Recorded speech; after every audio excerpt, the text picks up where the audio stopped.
Hey guys, what's up? It's Rescue Rabbit 101 here, and today we're going to be doing something new. Normally today would be Tech Tuesday, but I'm gonna try to rearrange my schedule. I think I'll still do something along the lines of Weird Deck Wednesday tomorrow, but something I finally did was I downloaded YGO Pro. I have a Mac, so I can't use Death Pro, but YGO Pro is the best substitute, and I must say I like this a lot better than DN for things like this because I don't have to, just record a match and go in blind.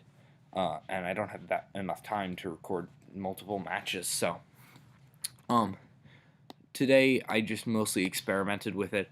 Some of these, I'm just going to show you two of the replays.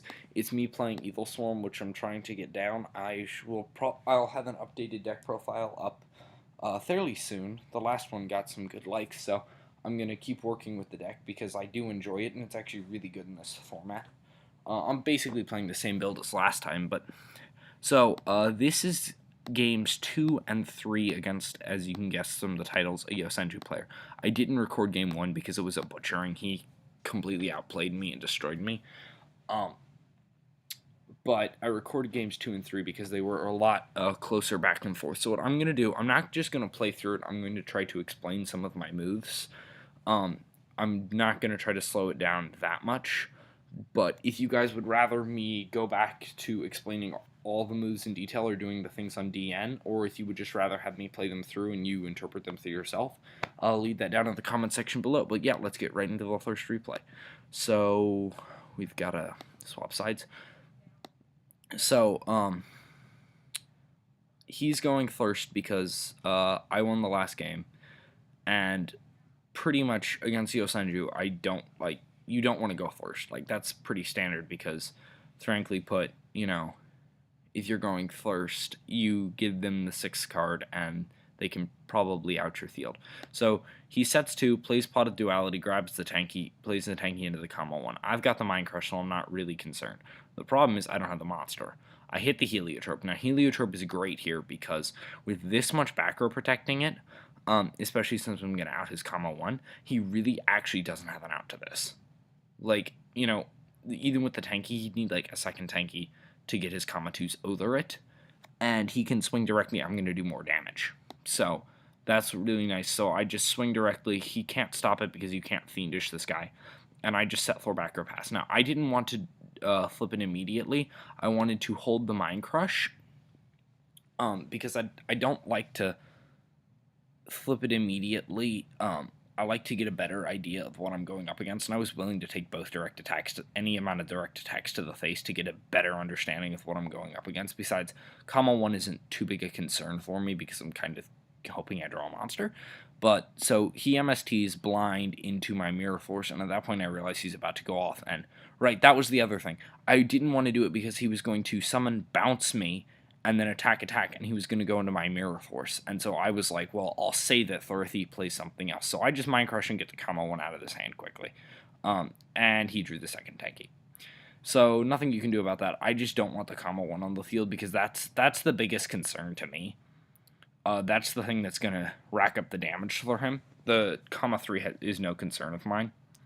So I just swing with the Heliotrope, set this pass. This is dead right now, and all I've got is this, and then this guy rips the creature swap. As you can guess, my previously very, very hard to out card now becomes his, and frankly, it's kind of hard for me to out too with this terrible a hand. So he draws card E, and at this point, I'm just thinking like I can't win right now, simply because I'm not drawing any monsters. He's so far up on me in card advantage, and I'm just going to get beat down. I don't know why he's playing this. So I Fiendish this just to keep it on the field, and so I take less damage. I draw into the caster, but there's no point in summoning it because getting over this doesn't get me anywhere. I actually hadn't read this card, so I didn't know what it did. There was no point in summoning it just to get over this card and then, get ran over. I'd rather hold it till I get the second monster. So he flips the emptiness for whatever reason, swings with the Heliotrope and passes turn, and I'm still not getting my monster, but now I decide I'm going to summon it because what I can do now is actually tag the card out with the trap. So I summon into a Fiendish, and I still got the trap, so I'm like, I really don't care about the Fiendish. He's locked out his own spell and trap card zones. I think he might have flipped the Emptiness to try to get it off the board, so he could play the spell and traps in his hand. I take one more Heliotrope attack and grab back the caster, and I draw a second monster. So I summon it, and then I wrote it because at this point I actually still don't know what this back row is. And if it's a Mind Crush and I do this, and then he Mind Crushes and calls Eagle Swarm Caster, I'm not going to be happy. So, just a precaution, I tag it back out for the Heliotrope because right now making an Exceed is a terrible play, and I can't even. So what my plan is here is I'm going to summon this, and I'm going to ram Heliotropes. He deprisons because that Heliotrope is his key to victory. Thankfully, I drew some of these infections. That gets the Emptiness off the board. I swing over this, and that thing passes.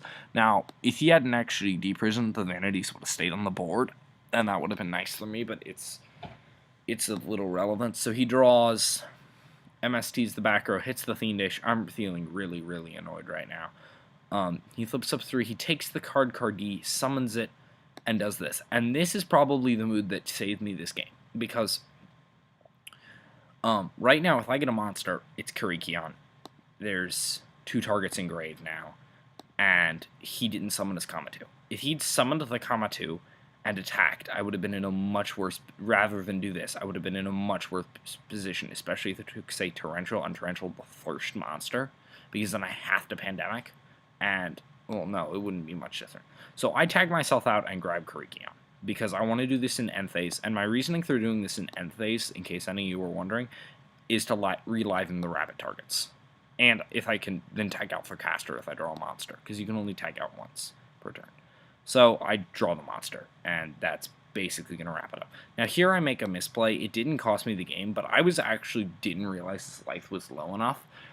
So going into the Thunderbird wasn't even necessarily a good play, because I can swing over and attack directly, and it's not game, but Cowboy makes it game. But, I think it would have been game if I hadn't tagged out right there. There was no point in doing the tag out. I just hadn't done math, so my plan was to leave Thunderbird on board, because it's kind of hard to get over, especially after it tagged out once. And then at this point, I realize, wait, did I just screw up? But no, he's still at 650. Cowboy's still game. And I still leave Thunderbird on board because Thunderbird over Karikion, especially when you've got the trap out. And you're playing against a deck like Yosenju. So that's that replay. And then this is game 3. He goes first for whatever reason, probably to set up his traps.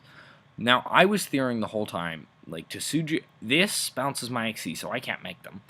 This makes his stuff bigger than mine, which is annoying, but this is the card I really don't like dealing with, Yosenju's secret move.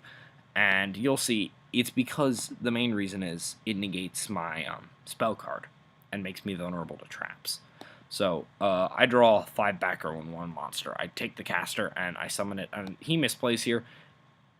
Caster can't be negated. Unless there's a skill drain already face up on the field, his effect is a condition, so Fiendish doesn't negate it. I'm almost 100% positive. So I'm fine with the Fiendish chain. I'm just going to set 5 back row pass, and then my plan is to tag out. He draws, hits the Pot of Duality, plays it, comma 3, Dark Hole, and MST. He takes the MST and blind MSTs again. This is all he's been doing. Hits my Solemn, goes into comma 1. Now, I misplay here. I was under the impression that if he attacked and I Mirror Forced, I can, after he negates it with the secret move, if he has it, I can then tag myself out, and then that. What I should have done was immediately tag myself out first. He redeclares, then I Mirror Force, it gets negated, I take the attack. But I didn't. Anyways, he boosts himself, he swings, I Mirror Force, he secret moves. I was under the impression right now, not in chain, but in the second step of the battle phase, I could actually tag out. Turns out you can't. So he gets the search for comma 2. I Mirror Force again, not having any of that junk. I draw, hit the MST. It's useless right now, so I just set it and pass. He draws, hits the Laboku. He sets it and summons this, and I bottomless. Now, I don't MST in the end phase because I don't see a purpose. Most of the back row is not going to hurt me. If I see he searches secret move, or if he tankies, I'd rather save the MST, and then I hit the Karikion. And that changed my plans, because now I actually want to get the back row off the board to make sure Karikion's safe. But it's the MST. I tag Karikion out for the Thunderbird because I don't have the second monster in Graveyard. Sorry, I hit the monster.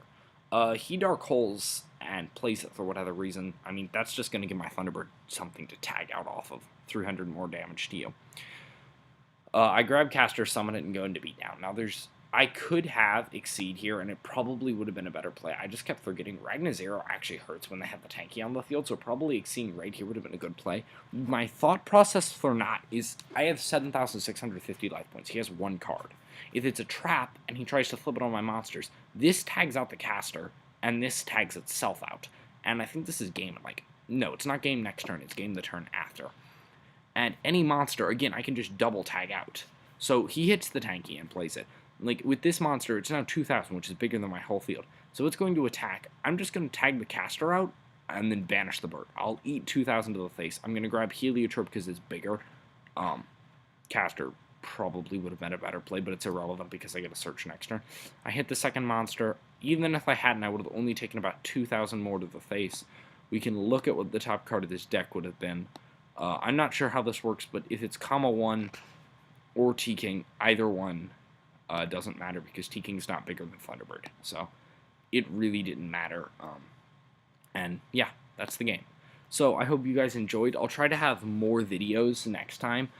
I just like this a lot better than Dev Pro. Admittedly, I have to do commentary in the post-game in hindsight, which I don't like as much.